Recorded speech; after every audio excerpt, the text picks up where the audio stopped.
Sandler works in three ways. Number one is we work with the attitude of the learner, how they feel about themselves, how they feel about the economy, their competition, and certainly the company they work for. That would be considered head stuff, how they're thinking and how they're feeling. We also work in behavior, what they're doing, making sure that they have a plan, a prospecting plan that works, making sure they have a cookbook, a recipe for success. And the third area we work in is technique. Techniques are things like closing techniques, building rapport techniques, qualifying techniques. Sandler is rich with techniques.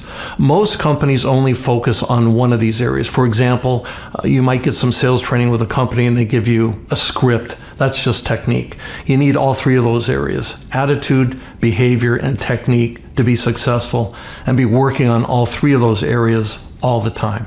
If someone needs help with the selling system, you can contact me at scott.bailey@sandler.com.